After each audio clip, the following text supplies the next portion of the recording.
Pattern থেকে যেভাবে প্রশ্ন করা হোক না কেন তুমি সুন্দরভাবে অ্যান্সার করতে পারবে, ঠিক আছে।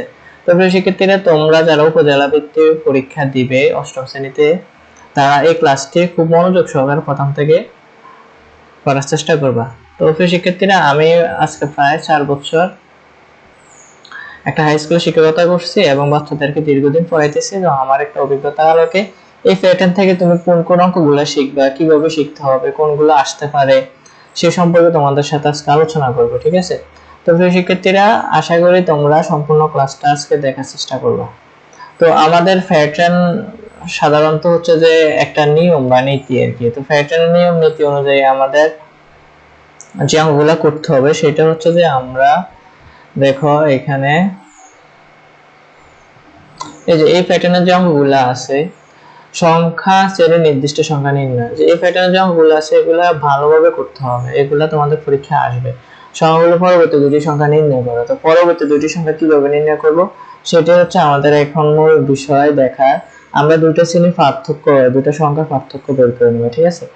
10 থেকে 3 গেলে 7 থাকে, 17 থেকে 10 গেলে 7 থাকে, 24 থেকে 17 থাকে 17 গেলে 7 থাকে, 31 থেকে 24 গেলে কত থাকে 7 থাকে। তো এই যে সংখ্যাগুলোর পার্থক্য আমরা এবার একটা লক্ষ্য করি, প্রতিবার পাশাপাশি দুটি সংখ্যা পার্থক্য 7 7 7, ঠিক আছে। প্রতিবার 7 7 করে কি সংখ্যা বৃদ্ধি হয়েছে। 3 এর সাথে 7 যোগ করলে 10, 10 এর সাথে 7 যোগ করলে 17, 17 এর সাথে 7 যোগ করলে 24, 24 এর সাথে 7 যোগ করলে 31। তাহলে আমাদের যে পরবর্তী দুটি সংখ্যা নির্ণয় করতে বলছে, তো আমরা 31 এর সাথে 7 যোগ করে দিলে হবে কত 38, আবার 38 এর সাথে 7 যোগ করে দিলে হবে আমাদের 45। এটাই হচ্ছে আমাদের প্যাটার্নের সবচেয়ে সহজ অঙ্ক। হ্যাঁ, এই অঙ্কগুলো তোমাদের ক নাম্বার আসতে পারে সাধারণত, ঠিক আছে। তো আমরা বইয়ের যে বেসিক অঙ্কগুলো আছে সেগুলো নিয়ে একটু আলোচনা করব, তারপর হচ্ছে তোমাদের অ্যাডভান্স লেভেলের অঙ্ক আমি এই ক্লাসে সমাধান করে দেব। তো প্রথম থেকে তোমরা ক্লাসটা দেখার চেষ্টা করো, যারা তোমরা বৃত্তি পরীক্ষা দিবে, গণিতে ভালো কিছু করার আশা আছে, তারা প্রথম থেকে দেখো। এখানে আবার অনেকগুলো সংখ্যা দিয়ে দিছে, ওই সংখ্যাগুলো পরবর্তী সংখ্যা নিয়ে নেবে। একইভাবে আমরা সংখ্যা পার্থক্যগুলো বের করে নেব। 4 থেকে 1 গেলে 8 থাকে 3, 9 থেকে 4 গেলে 5, 16 থেকে 9 গেলে 7, 25 থেকে 16 গেলে 8 থাকে 9।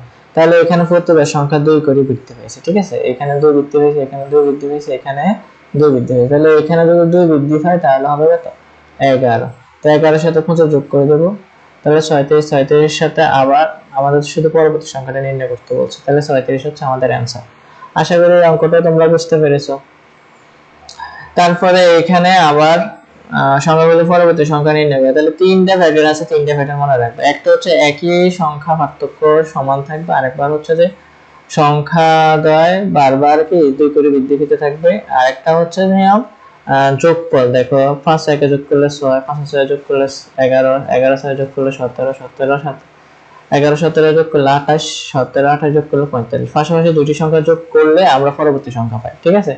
তাহলে আমরা পরবর্তী সংখ্যা যেহেতু পাই, পাশাপাশি দুটি সংখ্যা যোগ করলে, তাহলে 45 আর 17 আর 28 যোগ করলে হয় কত 45।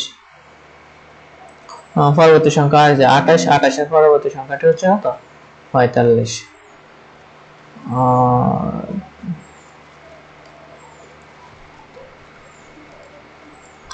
তো এবার আরেকটা খুবই ইম্পর্টেন্ট হচ্ছে যে এটা ফিবোনাক্কি, এটা পরীক্ষায় আসবে।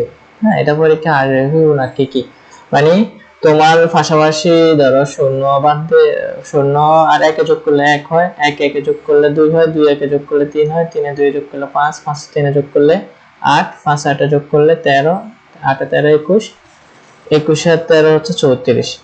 তো এসে কোন প্যাটার্ন দেখতে পাও, তাহলে এখানে আমরা প্যাটার্ন কি পাই, যখন 2 পূর্ববর্তী দুটি সংখ্যা যোগফল 2 পাওয়া যায়, পূর্ববর্তী দুটি সংখ্যা যোগফল 1 এর সাথে 1 যোগ করলে কত 2 হয়, তাই শুধু এর সাথে 1 যোগ করলে 3 হয়। তাহলে 3 পাওয়া যায় কখন, পূর্ববর্তী দুটি সংখ্যা যোগফল। আবার 21 পাওয়া যায় পূর্ববর্তী দুটি সংখ্যা যোগফল, 8 8 আর 13 যোগ করলে 21। তো এটা ফিবোনাক্কি সংখ্যা নির্ণয় করার সিস্টেম আর কি। পূর্ববর্তী দুটি সংখ্যা যোগফল করলে পরবর্তী সংখ্যাটি পাওয়া যায়, সেটা মনে রাখবা, ঠিক আছে।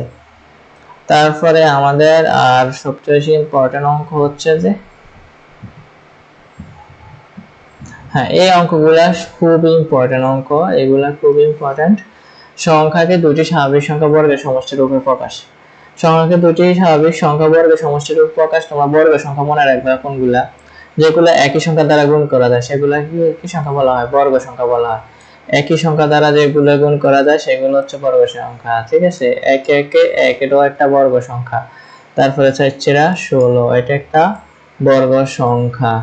তা 5×5 = 25 বর্গ সংখ্যা, 6×6 = 37 বর্গ সংখ্যা, 7×7 = 49, 8×8 = 66, 9×9 = 81, 10×10 = 100, 11×11 = 121, 12×12 = 144, 13×13 = 169। এগুলো সব বর্গ সংখ্যা। তো এদের বর্গ সংখ্যা আমরা বর্গ সংখ্যা বের করবো। আমরা জানি এক একটা বর্গ সংখ্যা। তারপরে আর কত লাগে 12 হওয়ার জন্য? তারপরে আমাদের এক তো হয় না, তো আমরা বর্গ সংখ্যা দিয়ে হিসাব করবো। ধরো 2 × 4, 3×3 = 9, তাহলে 4 2 × 4, 3×3 = 9। এই যে বর্গ সংখ্যা দুটি সংখ্যা যোগফল, 3×3 = 9, 2 × 4, 9 4 যোগ করলে 13। এভাবে সব 10 তো বর্গ সংখ্যা, আমরা জানি 10 বর্গ সংখ্যা 1 যোগ হচ্ছে 9, তাহলে 1 এর স্কয়ার দেওয়া যায়, 3×3 = 9। এগুলা বর্গ সংখ্যা, বুঝা গেছে? তো এইভাবে 1 থেকে 100 এর মধ্যে 35টি সংখ্যাকে দুটি স্বাভাবিক সংখ্যা বর্গের যোগফল হিসেবে প্রকাশ করা যায়। 35টি সংখ্যাকে 1 থেকে 135টি সংখ্যাকে মনে রাখবে। তো আবার কি স্বাভাবিক সংখ্যা দুই বেদে যোগফলে দুটি স্বাভাবিক সংখ্যা বর্গের সমষ্টিরূপ প্রকাশ করা যায়, এগুলো মনে রাখতে হবে। হ্যাঁ, 50 কে দুই ভাবে করা যায় না? তো এরকম হচ্ছে 1 একটা বর্গ সংখ্যা, 49 একটা বর্গ সংখ্যা, 7 7 49। তাহলে 1 স্কয়ার দেওয়া যায় আর হচ্ছে 7 স্কয়ার দেওয়া যায়। আবার 50 এইভাবে করা যায়, 5 5 25, 5 5 25। তো এগুলো হচ্ছে বর্গ সংখ্যা। এবার 65 করে ভাবে করা যায়। 18 66 1 1 1, আবার 4 4 16, 7 7 49, এগুলো যোগ করলে বর্গ করা যায়। তো এরকম কাজ যে অঙ্কগুলো আছে এগুলো তোমরা করে নিবা, ঠিক আছে? এই অঙ্কগুলো ইম্পর্টেন্ট, পরীক্ষা আসবে, বৃত্তি পরীক্ষায়। তারপরে আমাদের আর হচ্ছে জ্যামিতিক প্যাটার্ন গুলো আমাদেরও সবচেয়ে বেশি ইম্পর্টেন্ট পরীক্ষার জন্য, ঠিক আছে? জ্যামিতিক প্যাটার্ন আসতে পারে, এগুলা দিয়ে আমরা বীজগাণিতিক রাশি তৈরি করতে হবে, ঠিক আছে? তো এখানে একটা জিনিস খেয়াল করে, জ্যামিতিক প্যাটার্নটা এখানে 1 2 3 4, 4টা এখানে, 7টা এখানে, 10টা, তারপরে হচ্ছে 13টা। তাহলে 4 থেকে 7 কত করে পার্থক্য? 7 থেকে 7 এর পার্থক্য হচ্ছে 3। এটারও 3 পার্থক্য, এটারও কত? 3 পার্থক্য। তো আমরা যেহেতু 3 পার্থক্য, এই কারণে আমরা এখানে 3 লিখলাম, দেখছো? এখানে 3 লিখছে না তারা? তো 3 লিখলাম। আর এইখানে দেখো এটা প্রথম, দ্বিতীয়, তৃতীয়, চতুর্থ সংখ্যা। তো এইরকম স্বাভাবিক সংখ্যার জন্য এটা ক ধরে নিলাম। তো একটা জিনিস খেয়াল করো, এখানে প্রথম কাঠি সংখ্যা আছে কয়টি? 4টি না? তো এখানে প্রথম কাঠি সংখ্যা যেহেতু 4টি, ক মান হচ্ছে 1, এটা প্রথম। তো 3 এ 1 3, তাহলে আমার এখানে আছে 4। আচ্ছা আচ্ছা, তাহলে আমি এখানে আমার হচ্ছে 3, আমি 3 এর সাথে কত যোগ করলে 4 হয়? 1 যোগ করলে 4 হয়। তাহলে 3 এ 1 3, 3 আর 1 যোগ করলে 4 হয়ে গেছে। এবার 7 সেম ভাবে এখানে যে আমি 2 ধরি, 2 নম্বরে আছে, এটা প্রথম নম্বর, এটা 2 নম্বরে, কোন নাম 2, 3 2 6, 6 1 7 মিলে গেছে। এখানে 10, তো এটা যদি আমি 3 ধরি, তোমার হচ্ছে যে 3 3 9, 9 1 10। এইভাবে সবগুলা প্যাটার্ন করে নিয়েছি আর কি, ঠিক আছে? তবে সেক্ষেত্রে আশা করি তোমরা বুঝতে পেরেছো এখানে 5 + 1 কিভাবে আসলো। আবার 6 আর 5 এ যোগ করলে হয় 11, 11 আর 5 এ যোগ করলে হয় 16, 16 আর 5 এ যোগ করলে হয় 21। তাহলে এখানে আমরা 5 লিখতে পারলাম, আর এটা 1 নাম্বার, 2 নাম্বার, 3 নাম্বার, তাহলে আমরা এটা ক স্বাভাবিক সংখ্যা ধরে নিলাম। তাহলে আমাদের প্রথমে আছে 6, আর এখানে ক নাম্বারের মান 1 হলো, 5 1 5, তাহলে এর সাথে 1 যোগ করতে হবে। এইভাবে জ্যামিতিক প্যাটার্নগুলা তোমার পরীক্ষা হলে করা লাগবে, ঠিক আছে? তো প্রিয় শিক্ষার্থীরা, এখানে আমাদের গুরুত্বপূর্ণ অঙ্কগুলা চলে আসলো। তো এই অঙ্কগুলা যদি আমরা ভালো করে করতে পারি, আমরা যে কোনো প্যাটার্ন থেকে যে কোনো প্রশ্ন সমাধান করতে পারবো। বইয়ের অঙ্কগুলো যদি করতে পারি তাহলে তো আমরা সব ধরনের অঙ্ক করতে পারি, ঠিক আছে? তো এখানে প্যাটার্নের চতুর্থ চিত্রটি তৈরি করে কাঠির সংখ্যা নির্ণয় করো। কইছে প্যাটার্নের চতুর্থ চিত্রটি তৈরি করে কাঠির সংখ্যা নির্ণয় করো। এখানে প্রথম চিত্রের মধ্যে কাঠি আছে কয়টি? 1টি 2টি 3টি 4টি 5টি 6টি। তারপর 1টি 2টি 3টি 4টি 5টি 6টি 7টি 8টি 9টি 10টি। তারপরে এখানে 2টা ঘর, এখানে 3টা ঘর, তো আমরা 4টা ঘর বসাই দেব। এখানে দিক দিয়ে তোমরা সুন্দর করে পরবর্তী কাঠির সংখ্যাটা এইভাবে বসাই দিতে পারো না, এভাবে এভাবে এভাবে এভাবে এভাবে এভাবে, তো শেষ। পরবর্তী কাটির সংখ্যা 21। তো ফ্যাটার্নটি কোন বীজগাণিতিক রাশিকে সমর্থন করে তা যুক্তি সহ উপস্থাপন করে। দেখছো এখানে আমাদের এতক্ষণ হচ্ছে যে আমরা জ্যামিতিক প্যাটার্নটা করাইছি, ওই জ্যামিতিক প্যাটার্নটা কিন্তু আমাদের এখন কাজে লাগতেছে। তো এখানে আমাদের প্রথমে আছে কয়টি, 1টি 2টি 3টি 4টি 5টি 6টি, ঠিক না? আমাদের এখানে কাটি আছে 1টা 2টা 3টা 4টে 5টা 6টা। তাহলে আমরা লিখে ফেলি প্রথমে কাটির সংখ্যা আছে 1 গুণ দিতে পারি, 5 1 5। তো এখানে সংখ্যা আছে কত 6, তাহলে এটার সাথে 1 যোগ করব, ঠিক আছে? 6 হয়ে গেছে। এবার হচ্ছে আবার সংখ্যা পার্থক্য 5, তো এটা দ্বিতীয় সংখ্যা মানে 2, 5 দুগুণে 10, 10 আর 1 যোগ করলে কত 11। আবার তৃতীয় সংখ্যা 3 5 15, 1, 3 5 15, 15 1 16। আবার হচ্ছে 4 5 20, 20 1 যোগ করলে হয় 21। তো এখানে আমরা দেখো 5 বীজগাণিতিক প্যাটার্ন হচ্ছে এখানে 5 আর হচ্ছে 1 2 3 4 এগুলো হচ্ছে কয়ের মান আর যোগ 1, এটা হচ্ছে একটা বীজগাণিতিক রাশি। এইখানে হচ্ছে প্যাটার্নটি কোন বীজগাণিতিক রাশি সমর্থন করে তা যুক্তি সহ উপস্থাপন করে। 5 প্লাস 1 বীজগাণিতিক রাশিকে সমর্থন করে। প্যাটার্নটির প্রথম 50টি চিত্র তৈরি করতে মোট কতটি কাঠির দরকার হবে তা নির্ণয় করো। এই অঙ্কটা খুবই ইম্পর্টেন্ট, এই দুইটা অঙ্কে পরীক্ষা তোমাদের আসবে, ঠিক আছে, খ আর গ। তাহলে আমরা এবার খ নাম্বারটা করে ফেলি। খ অংশ থেকে 5 বীজগাণিতিক প্যাটার্ন রাশিটা হচ্ছে এত, তাহলে 50টি পদের কাঠির সংখ্যা 251টি। তাহলে আমাদের প্রথম কাঠির সংখ্যা হচ্ছে কয়টি, মানে প্যাটার্ন গুলোর কাঠির সংখ্যা সমষ্টি 6 11 16 21 আর শেষে হচ্ছে কত 251। 50টি পদের কাঠির সংখ্যা বাইর করতে বলছে। তো তাহলে এখানে প্রথম পদ 6, শেষ পদ হচ্ছে 251 আর পদ সংখ্যা হচ্ছে 50। পদ সংখ্যা কত, তম পদ মানে পদ সংখ্যা। তাহলে আমাদের সমষ্টির যে একটা সূত্র জানি আছে, প্রথম সংখ্যা যোগ শেষ সংখ্যা বাই 2 ইনটু পদ সংখ্যা। তাহলে আমরা এই সূত্র অনুযায়ী মানটা বসালে আমাদের কাঠির সংখ্যা হয় 6425, 6425।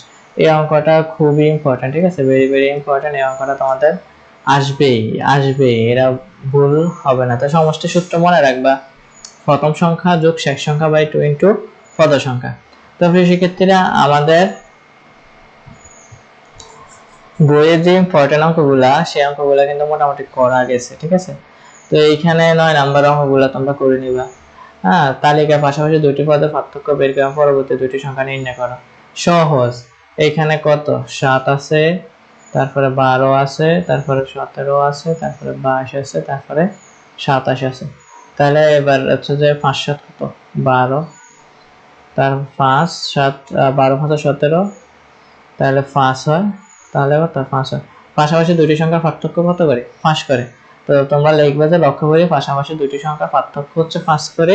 তো পরবর্তী দুটি সংখ্যা, তাহলে পরবর্তী দুটি সংখ্যা 27 যোগ 5 কত হয় 32।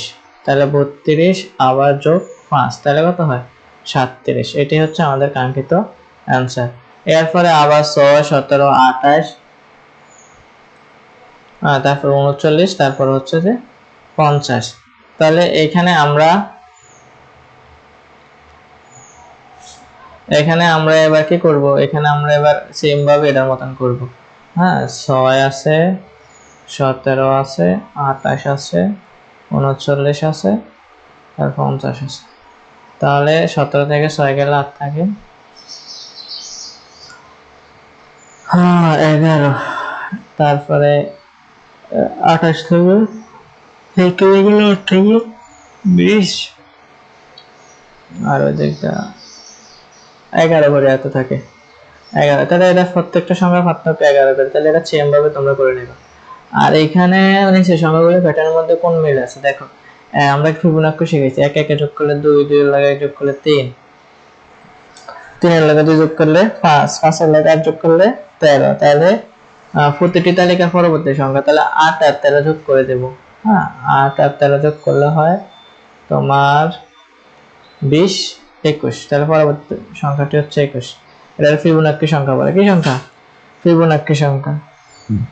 এইভাবে তুমি অঙ্কগুলো সমাধান করবা, ভালো করে শিখবা। বইয়ের অঙ্কগুলো পারলে তোমরা ইনশাআল্লাহ তোমরা অঙ্কগুলো করতে পারবে। এই যে অঙ্কগুলো এত বেশি কঠিন না, হ্যাঁ, বইয়ের অঙ্কগুলো ভালো করে করে এভাবে তোমরা প্র্যাকটিস করবে। তোমাদের জন্য আজকে জাস্ট উপজেলা ভিত্তিক পরীক্ষা যারা দিবে তাদের জন্য বইয়ের অঙ্কগুলো সমাধান করে দিতেছি।